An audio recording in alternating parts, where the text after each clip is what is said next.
어떤 집에 7살짜리 아이가 엄마에게 서점에 가자고 자꾸 졸라댔습니다. 계속해서 졸라대니까 엄마가 그 아이를 데리고 서점에 갔습니다. 그런데 아이가 한참 동안 서점을 돌아다니더니 부모의 자녀 교육법이라고 하는 책을 들고 나왔습니다. 엄마가 물었습니다. 야, 네가 왜 그런 책을 가지고 오냐? 그때 아이가 얼른 이렇게 말하더랍니다. 엄마가 나를 올바로 교육하고 있는지 확인해 보려고요. 요즘 아이들의 수준이 얼마나 높은지 모릅니다. 항상 누렁코를 흘리고 다니면서 오징어 게임이나 구슬치기를 하고 살던 우리와는 차원이 다릅니다. 제가 일전에 신방을 가서 들은 얘기인데 요즘 아이들은 수준이 높아져서 초등학교 4학년 때 벌써 사춘기가 찾아온다고 합니다. 예전에는 사춘기가 보통 중학교 2학년 때 찾아온다고 해서 중2병이라고 하는 말이 유행했습니다. 그러나 요즘에는 사춘기가 초등학교 4학년 때부터 찾아와서 초4병이라고 하는 말이 유행하고 있습니다. 아이들이 초등학교 4학년만 되어도 질풍노도의 사춘기를 지나가면서 초4병을 심각하게 앓는다는 것입니다. 또 수준이 어찌나 높은지 초등학생 때 벌써 커플링 반지를 끼고 다닌다고 하지요. 수준이 보통 높은 게 아닙니다. 그런데 이처럼 수준 높게 키워놓은 아이들이 부모된 우리들을 얼마나 존경하고 사는지 아십니까? 수년 전 유니세프가 아시아의 17개국 청소년들을 대상으로 부모를 존경하는 비율을 조사한 적이 있습니다.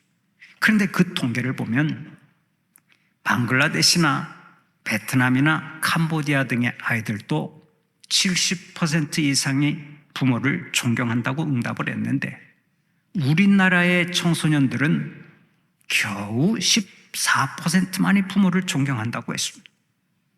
여러분, 이게 말이 됩니까? 자식을 위해서라면 집도 팔고 논도 팔고 기러기 아빠도 되고 기러기 엄마도 되고 이민도 가고 시장에서 하루 종일 쭈그리고 앉아서 채소를 파는 부모가 바로 우리들인데 이처럼 자식들에게 존경받지 못하고 배척당한다고 하는 말이 정말로 얼마나 우리의 마음을 아프게 합니까? 분명 우리의 교육에 문제가 있습니다. 어떤 면에서 우리는 상당 부분 자녀 교육에 실패한 것입니다. 실제로 우리의 자녀들을 보세요. 청소년들의 탈선과 폭력과 성적인 타락과 한탕주의는 이미 위험 수위를 넘어서지 않았습니까? 우리를 가슴 아프게 하는 학교 폭력도 근절되지가 않습니다. 청소년 범죄도 날이 갈수록 더 늘어가고 있습니다. 특히 14세 미만의 청소년은 형사처벌을 받지 않는다고 하는 촉법소년 제도를 악용한 범죄가 계속해서 증가하고 있습니다. 우리나라가 세계 10대 경제대국을 자랑하는 나라가 되었는데 우리의 학교 교육이나 가정교육은 너무나 많이 무너져 버린 것입니다. 시편 127편 3절을 보면 보라, 자식들은 여호와의 기업이요 태의 열매는 그의 상급이로다 라고 했습니다. 여기서 기업이라고 하는 말은 삶의 터전 혹은 하나님이 나누어 주신 재산이라는 뜻을 가지고 있습니다. 그러므로 자식은 하나님이 우리에게 맡겨주신 가장 소중한 존재라고 하는 것입니다. 그런가 하면 자식은 상급이라고 했습니다. 하나님께서 부모된 이들에게 주시는 최고의 보물이 바로 우리의 자녀라는 것입니다. 그러면 하나님께서 우리에게 맡겨주신 가장 소중한 존재요 보물인 자녀를 누가 양육하고 누가 가르쳐야 하겠습니까? 많은 사람들이 국가가 책임져야 하고 학교가 책임져야 한다고 말합니다. 어떤 비극적인 사건이 일어나기만 하면 먼저 사회를 탓합니다. 국가의 교육 부재를 탓합니다. 물론 사회의 부조리나 국가의 교육 부재가 사람들을 잘못된 길로 인도할 수 있습니다.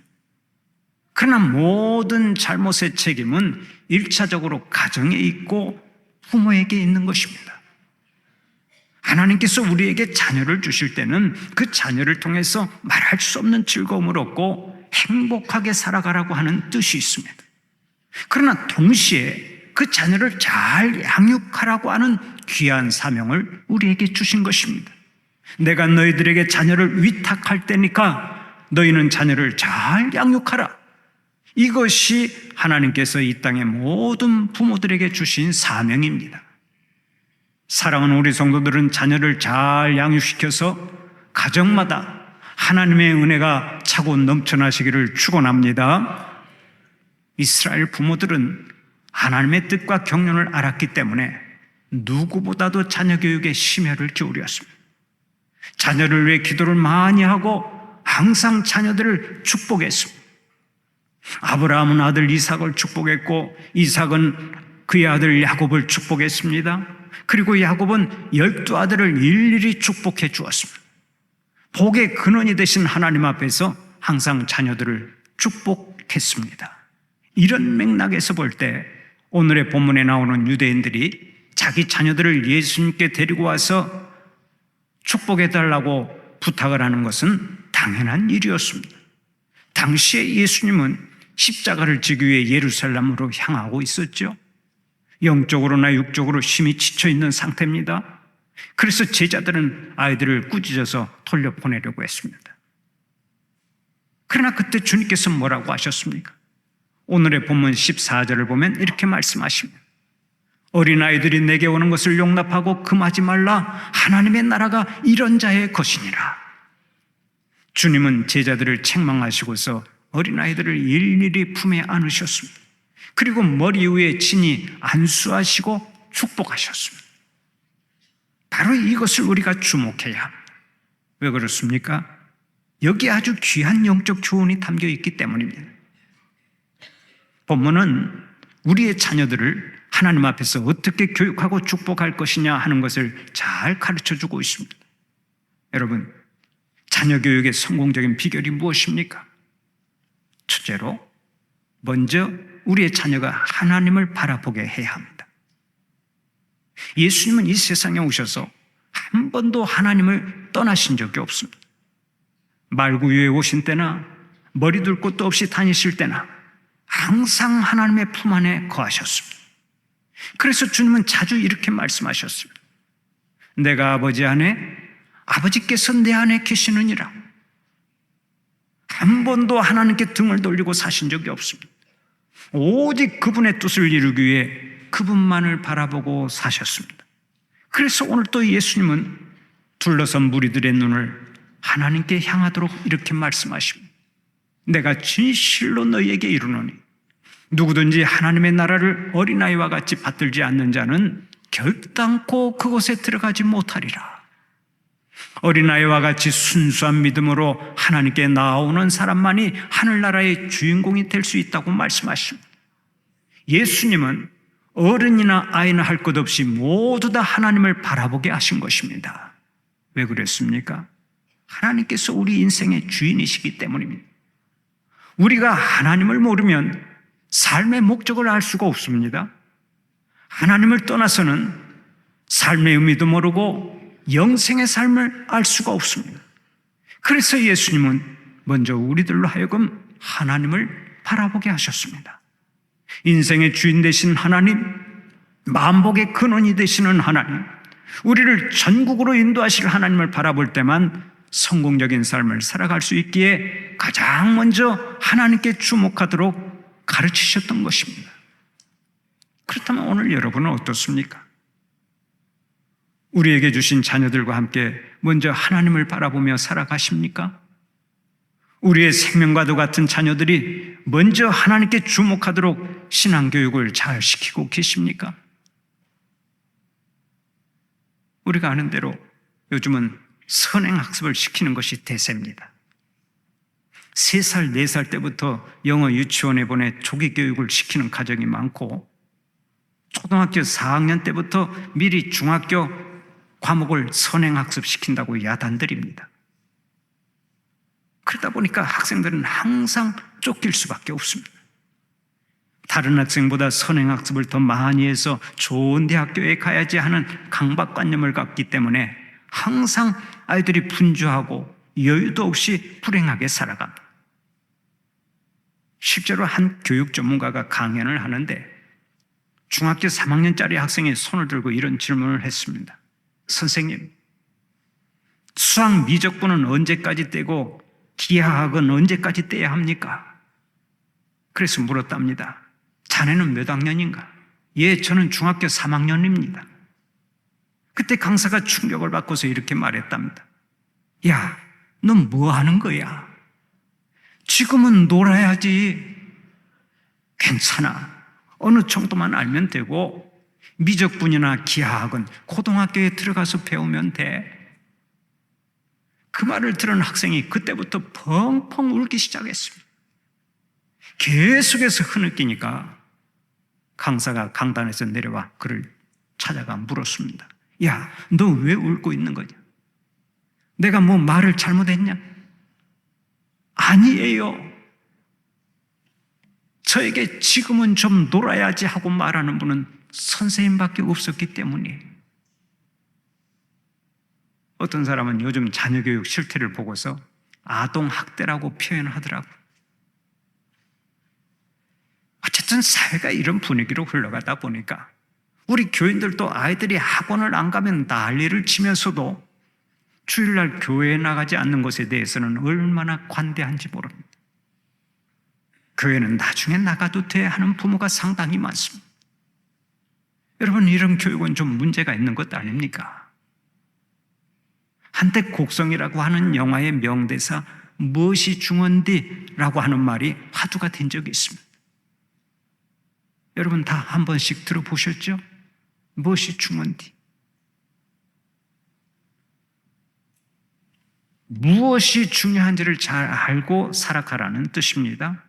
그러면 우리가 자녀 교육을 시킬 때 가장 중요하게 생각해야 할 것이 무엇입니까? 바로 인생의 주인 되시는 하나님을 경외하며 살아가게 하는 것이 바로 가장 중요한 교육인 것입니다.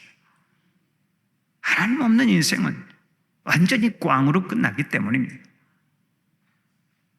하나님 없이 사는 인생은 마지막에 완전히 꽝으로 끝난다니까요. 한 청년이 서울대병원에서 암으로 죽어가고 있었습니다. 집안 식구들이 다 지켜보는 가운데 아버지가 뜨거운 눈물을 흘리며 아들의 이마에 흐르는 땀을 닦아주었습니다. 그때 아들이 아버지의 손을 잡고 말했습니다. 아버지 감사합니다. 아버지께서 그토록 열심히 가르쳐 주셨기에 서울대학교 졸업반이 되었습니다. 다 아버지의 은혜입니다. 얼마의 시간이 지난 후에 이 아들이 힘겹게 다시 말을 이어갔습니다. 아버지 고맙습니다. 제가 어린 시절 강가에서 놀다가 물에 빠졌을 때 아버지가 건져주셨지요. 그리고 4년 전 제 이름이 서울대학 게시판에 붙었을 때 아버지 어머니가 저를 얼싸안고 기뻐해 주셨고요. 모든 것이 눈에 선합니다. 그런데 아버지는 왜 나에게 죽음에 대해서는 한 번도 말씀해 주시지 않았습니까? 왜 예수님과 천국에 대해서는 한 번도 말씀해 주시지 않았습니까? 이제 모든 것이 두렵기만 합니다. 그 말을 끝으로 눈을 감았다는 일화가 있습니다. 하나님 밖에서 사는 인생은 그 누구도 성공했다고 할 수 없습니다. 인생의 주인 되시는 하나님을 모르고서 어떻게 성공을 꿈꿀 수 있겠습니까?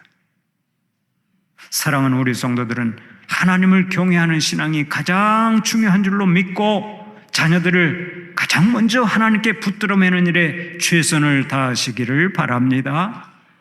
우리의 자녀들이 하나님을 경외하고 살아가기만 하면 온갖 좋은 것들은 다 따라오게 되어 있습니다. 그래서 잠언 22장 4절을 보면 오늘 또 이렇게 말씀합니다. 여호와를 경외함의 보상은 재물과 영광과 생명이니라.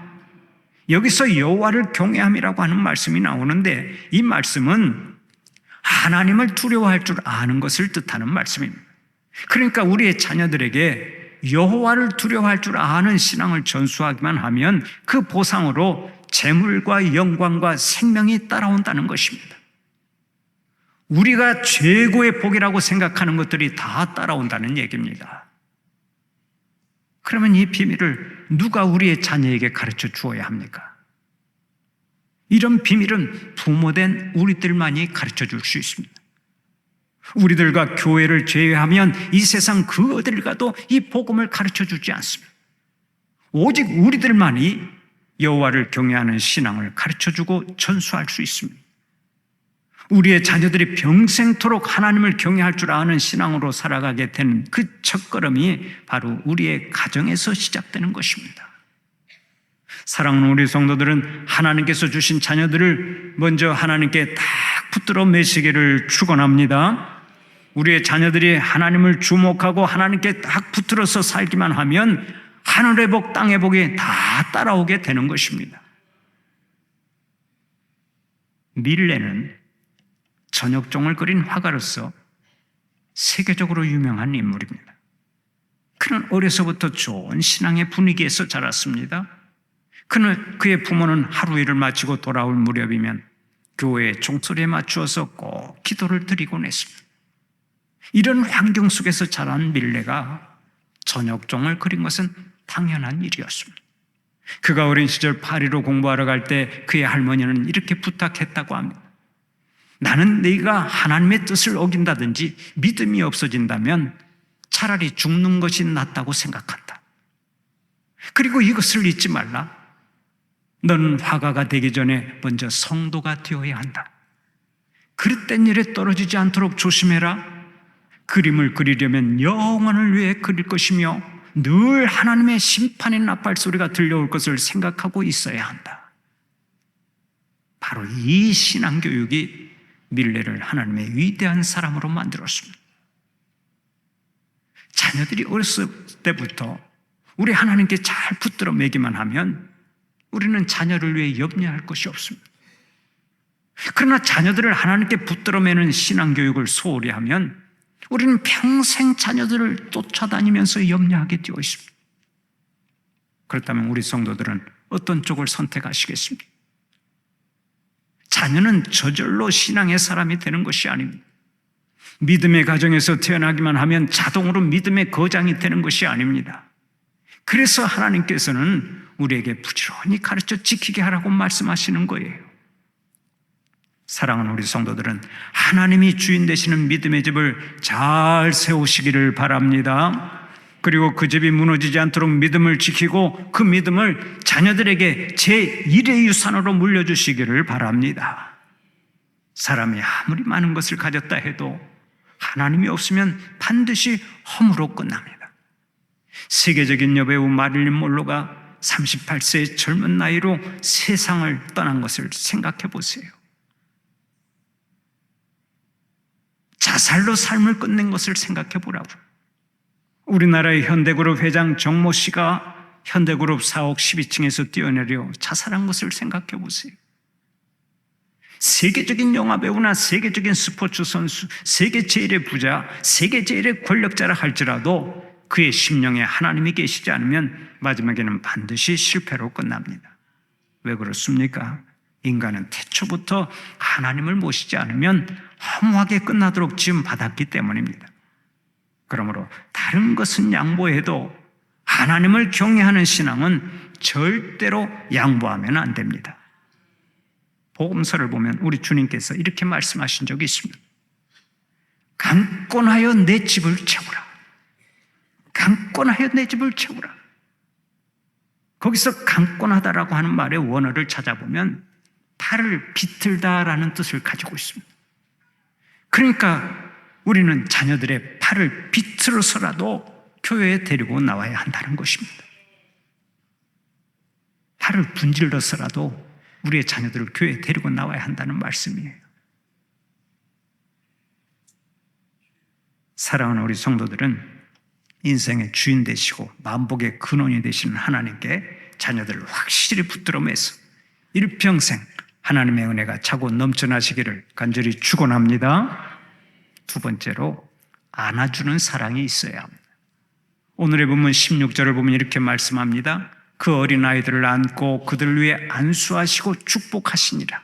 예수님은 어린아이들을 품에 안고 축복하셨습니다.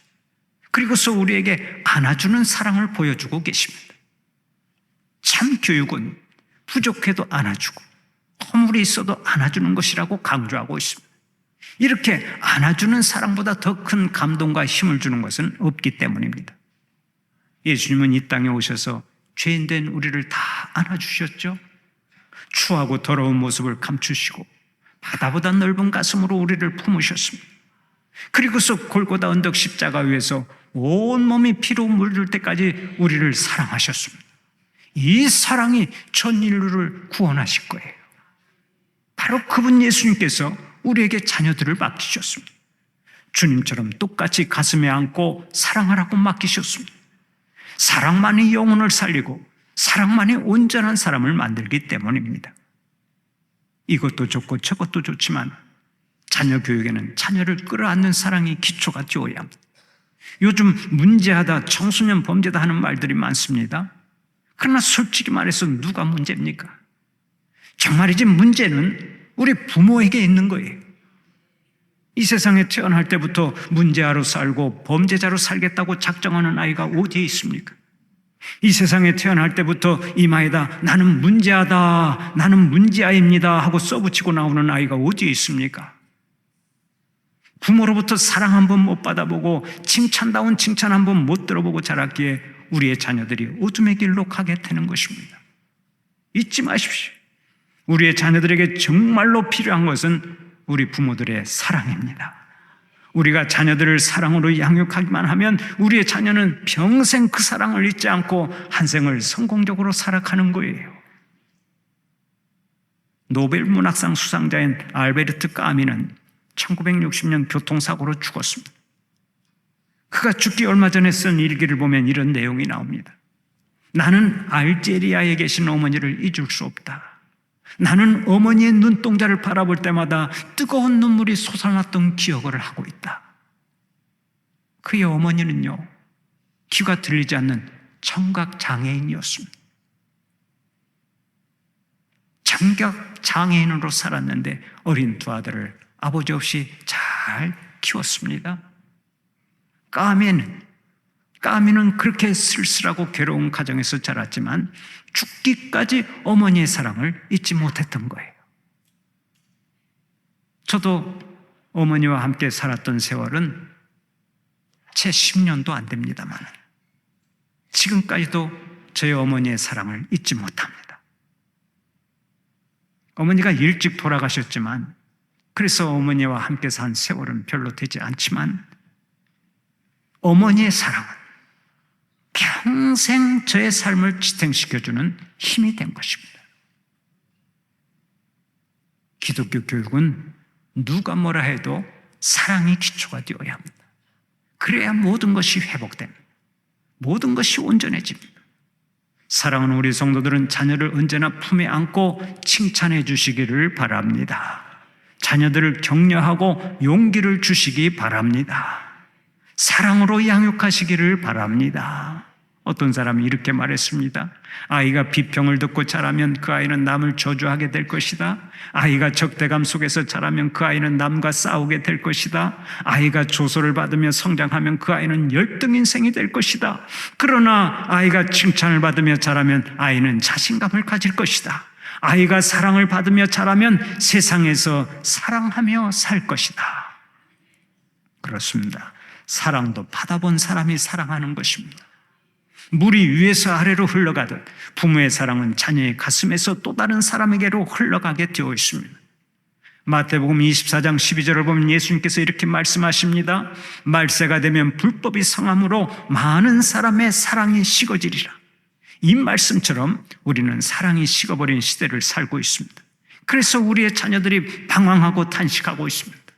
그러나 우리의 땀과 눈물과 수고만 있다면 우리의 자녀들이 모든 것을 회복하게 될 줄로 믿습니다. 날마다 예수 사랑 가지고 자녀들을 품고 교육시켜서 자녀들이 잘 되는 복이 있기를 간절히 축원합니다. 마지막으로 하나님의 말씀으로 가르쳐야 합니다. 예수님은 어린아이를 품에 안으시고 천국 복음을 전하셨습니다. 하나님의 나라를 가르쳐 주셨습니다.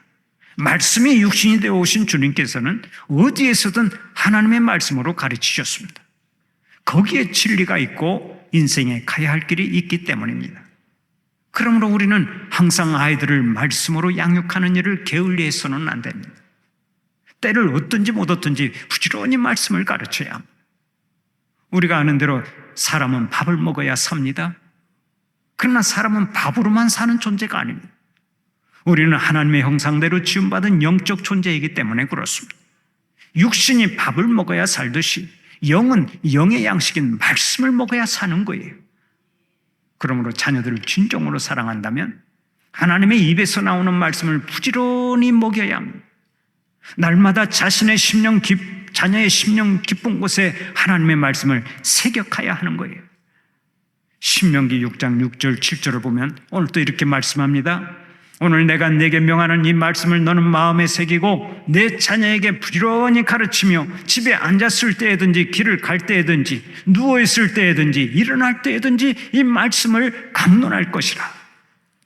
사랑하는 우리 성도들은 항상 하나님의 말씀을 자녀들의 마음판에 새기시는 교육이 있기를 바랍니다. 우리가 하나님의 말씀을 채워주기만 하면 그 말씀이 우리의 자녀를 평생 인도해서 범사에 승리하고 복받는 삶을 살게 하는 것입니다. 여러분, 오늘의 미국 일구어 놓은 청교도 신앙이 어디에서 유래한 줄 아십니까? 역사가들에 의하면 그들의 조상이 바로 해적의 대명사였던 바이킹이라고 말합니다. 바이킹족은 북게르만족이라고 불리는데 주 8세기에서 10세기경 노르웨이, 덴마크, 영국의 템즈강 지역을 점령했고 후에는 앵글로색슨족과 합해져서 영국까지 지배하게 되었습니다. 이 바이킹족들이 머리가 아주 좋았는데 자신들의 후예를 어떠한 방법으로 훌륭하게 이어나갈 것인지를 놓고 고민을 했습니다. 그러다가 가장 깨끗한 여자를 찾아 결혼하는 것이 최고의 방법이라고 결론을 내렸습니다. 그리고는 이 나라 저 나라를 다니면서 기독교 여성들을 붙잡아 강제로 결혼을 했습니다. 그때 기독교 여성들이 얼마나 무섭고 두렵고 고통스러웠겠습니까? 그러나 억지로 끌려와 해적의 아내가 된 그 여인들이 자녀들을 신앙으로 키웠습니다. 기도하면서 늘 하나님의 말씀으로 양육했습니다. 그 결과 어떻게 되었습니까? 말씀으로 양육받은 그 자녀들이 훗날 청교도의 초상이 된 것입니다. 하나님의 말씀은 사람을 변화시키는 능력이 있습니다. 그러므로 하나님의 말씀을 통해 훈련받은 사람은 반드시 능력 있는 삶을 살아갑니다. 나라와 세계, 민족 모두에게 공헌하는 하나님의 큰 일꾼이 되는 것입니다. 오늘은 어린이 주일입니다. 어린이 주일을 맞이하면서 다시 한번 자녀를 주신 하나님께 감사하고 먼저 하나님을 경외하는 신앙을 잘 전수하시기 바랍니다. 평생 안아주는 사랑으로 교육하시기를 바랍니다. 그리고 삶을 다하는 그날까지 항상 하나님의 말씀으로 양육해서 하나님이 예비하신 복을 충만히 받고 여러분의 가정이 곧 작은 천국이 되시기를 축원합니다.